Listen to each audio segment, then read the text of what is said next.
All right, here's the story told as a mythic chronicle, as if passed down through ancient memory, drawn from Angelic Realities, the Survival Handbook. In the beginning, before stars were born and time had rhythm, there was only the Unasai, the eternal consciousness, the one that dreamed itself into many. From its thought came three great tones of creation, the blue flame, the gold flame, and the violet flame, the living sounds that became light.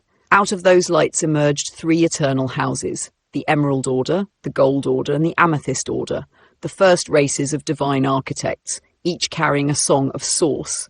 These were not spirits alone, but living beings of radiant form, the Elohai, Seraphim, and Braharama, who roamed the pre-matter fields of existence long before worlds took shape. They were the founders' races, guardians of the newborn universes. From their covenant came the design of life itself, the Kirasha light fields that birthed suns, galaxies, and species of every kind. And among all creations, one lineage was chosen to embody the balance of spirit and matter, the Oraphim, the angelic humans. To them was given the sacred template of 12 luminous strands, the silicate matrix, a living code through which the soul could remember its source while walking among stars. But not all remained loyal to the law of one. Some of the radiant beings grew proud and fell into separation. The Anu Elohim and the Draconian Seraphim, intoxicated by their own creation power, turned against the founders. They severed themselves from the harmony of the source and became known as the fallen angelics. Through hybrid breeding and conquest, they seeded worlds with distorted lineages, seeking to dominate the universal Templar complex, the sacred network of stargates through which consciousness travels between dimensions. To preserve creation, the founders convened a great alliance, the Interdimensional Association of Free Worlds, and within it a special task force known as the Guardian Alliance. Its emissaries, the Azurites, were blue-skinned feline hominid beings capable of crossing dimensions at will. They carried the peace treaty known as the Emerald Covenant, a promise that all races would have the opportunity to return to the source through the path of evolution rather than destruction. The Guardians came to Earth long before recorded history. They found that humanity, descended from the angelic Oraphim line, had lost memory of its celestial origin. To help them awaken, the Guardians gifted the early humans, called the Urtites, 12 crystalline records, the Cloister Doratura plates, or CDT plates, living discs encoded with the history of creation, the sciences of light and sound, and the mechanics of ascension. But Earth became a battlefield of memory. The fallen races, the Black Sun and Belil Sun factions, coveted the CDT plates, for through them one could command the very stargates of the universe. Across ages, they infiltrated human civilizations, posing as gods, angels, and divine messengers, twisting the knowledge of the plates into religions of control. Thus came the distortions of Atlantis, the fall of Lemuria, and the rewriting of sacred books by the hands who served false masters. Yet the covenant endured. In each age, the Guardians sent emissaries, CDT plate speakers, to retranslate the lost truths. Among them were the Essenes of old, John the Baptist, Jeshua Melchizedek, known as Jesus, and Miriam, who walked as teachers of the inner Christ, bearers of the law of one. Their original writings, it is said, formed the true heart of the Bible before men altered them to bind belief to fear. Now the cycle turns once more. The stellar activation cycle, the great opening of the stargates, began at the dawn of the new millennium. Between 2000 and 2017, Earth entered the alignment foretold in the CDT plates, a window through which the planet could ascend or fall once more. The Indigo Children, the reincarnated members of the Azurite line, began awakening with memory burning in their DNA. They carry within them the codes to restore the 12-strand template and repair Earth's grid, as was promised long ago. But the old enemy stirs again. The Black Sun races, masters of deception, masquerading as saviors, angels, and space brothers, seek to hijack the awakening. They whisper through channels and visions, weaving half-truths into light. Their aim is not to uplift, but to feed on the power of human belief, keeping souls bound in cycles of reincarnation and forgetfulness. And so humanity stands at the threshold between remembrance and oblivion. The survival spoken of in the handbook is not the survival of the body, but of the soul's integrity, to discern truth from imitation, to anchor the law of one within, and to reclaim the forgotten mastery of light and sound that once allowed the angelic humans to walk among the stars as free, sovereign beings. The Guardians watched still. The CDT plates, now reactivated through their appointed speakers, carry the message once more: you are not fallen. You are the descendants of the founders. The key to the heavens lies within your cells, and the covenant waits for your remembrance. Would you like me to continue this story into the modern timeline, describing what the book says is happening now, in our century, and what the Guardians predict for humanity's near future? Then listen, for the story of now continues where the ancient lineages left off, and the echoes of those primordial wars still resound in human hearts and skies. As the Earth turned into the new millennium, the Guardians' prophecies stirred into motion. The great clock of the stellar activation cycle began to chime, a cycle when the hidden stargates of Amenti buried deep beneath the Earth would open once again to allow passage between dimensions. The Guardians of the Emerald Covenant foresaw this long ago, a moment when humanity would either awaken to its higher identity or fall under dominion of the same forces that once brought Atlantis to ruin. The Indigo Children began to appear in growing numbers. They were souls of the Azurite and Orophim lineages, returning to Earth through human birth. Their eyes carried strange light, their minds were restless, and their hearts burned with a memory they could not name.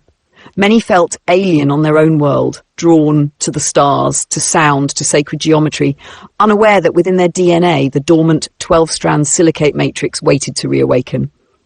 Through them, the Guardians whispered, not through domination or religion, but through resonance, dreams, synchronicities, sudden bursts of remembrance. All were part of their reactivation. Each indigo was a node in the planetary grid, an anchor for the frequencies of renewal that the Guardian Alliance began to send into Earth's field from beyond time. Yet as the light increased, so too did resistance. The Black Sun races, reptilian and hybrid legions descended from the fallen draconian seraphim, sought to corrupt the awakening. From hidden strongholds and from behind human institutions, they projected influence through frequency control, technology, and even false spirituality.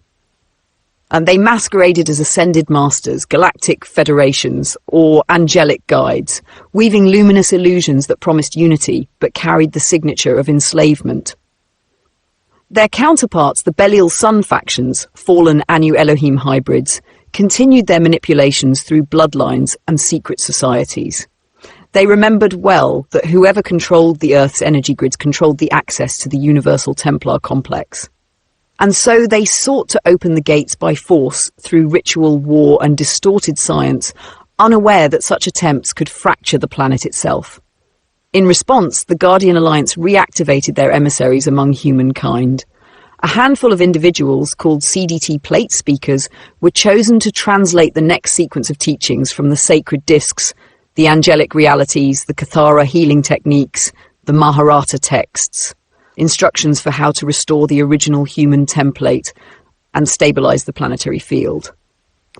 The first of these speakers, the book says, was Ashayana II Melchizedek, incarnated in our time as Ashayana Deane. Trained from childhood by the Ayayani priests of UR, she was tasked to awaken memory of the Emerald Covenant among the sleeping angelic humans. Through her, the old knowledge re-emerged, the sciences of Merkaba, scalar mechanics, DNA bioregenesis, and the path of the inner Christos. As the new millennium unfolded, Earth entered the ascension tension, the pull between rising and collapse. From 2000 onward, energetic waves began altering Earth's magnetic and dimensional structure. This period was both an opportunity and a test. The Guardians called it the planetary healing cycle, urging humans to engage in conscious reclamation, to choose alignment with the frequencies of source rather than those of domination. They taught that real ascension was not to escape Earth, nor to wait for rescue from the skies, but to activate the inner Maharic shield, to hold one's personal field steady amid the turbulence of planetary change. Those who did so could remain stable as Earth's dimensional frequencies rose toward the next harmonic universe. But the intruder agendas adapted, and they used technology and media to distort consciousness, promoting distraction, conflict, and artificial spirituality. They fed on fear and fascination. Through them, The ancient wars of Lyra, Vega, and Sirius continued invisibly within the human mind, the same polarization replayed in religion, science, and politics. According to the Guardians, between 2007 and 2012, a moment of convergence approached. The return of Joshua Sananda Melchizedek, the original second CDT plate speaker, not as a savior descending from heaven, but reincarnated as an indigo child, heralding the next stage of human contact with the interdimensional nations. His birth, they said, would mark the preparation for open communication between humanity and the Guardian races through the fully reactivated halls of Amenti. The years that followed were a crucible. Earth's magnetic poles shifted subtly, the planetary grids trembled, and humanity's collective consciousness began to fragment, half drawn toward awakening, half deeper into control. Every human heart became a mirror of the greater cosmic battle, to remember or to forget. And still the Guardians waited, patient, non-interfering, for the law of one forbids coercion. They whispered only to those who listened. They say this age, our present one, is the twilight before decision. The halls of Amenti still pulse beneath the earth, awaiting full activation. The indigo lines continue to awaken in waves. The false lights of the black and Belial suns burn bright across screens and pulpits, offering salvation while feeding confusion. Yet beneath the noise, the true frequency of the Christos hums quietly, like a heartbeat through stone. The survival handbook ends not with prophecy, but with invitation. Open quote, "Remember who you are. You are the living covenant. The gates are within you. When your field aligns with the law of one, the entire universe recognizes you as its own." Close. Would you like me to continue the tale into what the text foresees beyond 2017, the aftermath of the activation cycle and the Guardian's vision of the future Earth? Then let us move beyond T17, into the time the Guardians called the Great Choice, when the gates of Amenti reached their final alignment and humanity's destiny began to unfold. As the stellar activation cycle closed its arc in 2017, the frequencies that had been building since the turn of the millennium reached their crescendo. The stargates beneath the Earth's crust, the vast crystalline corridors of the Amenti temples, began to hum with life again. Across the planet, sensitive souls felt it as pressure, dreams, or sudden shifts in emotion. For the Guardians, it was the signal that the planetary body was entering a new phase of its evolution. They called it the bifurcation of timelines, the moment when the streams of creation diverged. One path, they said, led toward the reclamation of the Christos, where Earth and her people would gradually ascend into harmonic alignment with the Founder's blueprint. The other led toward falling timelines, alternate realities drawn into the gravitational pull of the black and Belial sun networks, artificial grids sustained by technological control and psychic manipulation. The Guardians did not foresee this as judgment, but as physics. Every being, every choice vibrated toward its resonance. Each human heart was a miniature stargate deciding which field it would anchor into. For those who chose remembrance, through compassion, through integrity, through the vibration of unity, the activation cycle opened new senses. The 12-strand DNA began to respond, awakening dormant awareness of multidimensional existence. Some began to see through time, to sense others' energy bodies, to remember lives beyond Earth. These were the early Christos template holders, the seed of the coming generations who would one day guide humanity toward true interdimensional citizenship. For those who remained locked in fear or deception, the increasing frequencies produced the opposite effect: confusion, polarization, spiritual fatigue. The intruder races exploited this, amplifying chaos through media, conflict, and false miracles. They sought to redirect the planetary grids into artificial timelines, a shadow Earth ruled by machinery rather than spirit. Yet through it all, the Emerald Covenant endured. The Guardian Alliance continued to assist quietly, not as saviors, but as mentors behind the veil. Their contact became more internal, through dreams, meditations, and the activation of the Maharic Shield. They taught that salvation could not be granted from without. It must rise from within each human's field as the memory of unity restored. After 2017, the Guardians said Earth would enter the bridge years, a span of several decades, where the two realities would coexist in the same space. It would seem as if humanity lived on one planet, yet energetically there would be two overlapping Earths. The ascending Earth, gradually harmonizing with higher dimensional frequencies, destined to merge into the fifth harmonic universe. The phantom Earth, a shadow construct sustained by those who denied the inner light, destined eventually to fragment and dissolve. Each person's consciousness would gravitate toward one or the other by the frequency of their thoughts and deeds. This, they taught, is the meaning of the separation of worlds found in ancient prophecies. In this new era, the Indigo and Christos races would continue their work. Some would serve as healers, teachers, and scientists of new energy. Others would quietly stabilize Earth's planetary grids to prevent destructive shifts. Their task? To anchor the frequencies of the law of one so firmly that even as timelines diverged, the core of Earth would remain safe for those who chose love. The Guardians foresaw that open contact with the interdimensional nations would not occur through ships or spectacle, but through resonance, a gradual rejoining of frequency fields between humanity and its celestial kin. The return of the Christ was not a single being descending, but the awakening of that Christos frequency across millions of hearts. And so the story turns from prophecy to living myth. The book closes not with an ending, but with a vision, that one day when humanity has remembered its origin, the halls of Amenti will open fully. The earth will sing again with the harmonics of Source, and the angelic human line will resume its place among the guardian nations as keepers of the gates between worlds.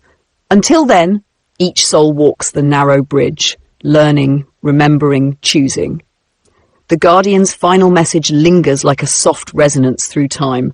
Open quote, "The future is not written. It vibrates within you. Guard your thought, for it shapes worlds. Align with the Christos frequency, and the gates of heaven will open from within." Close quote.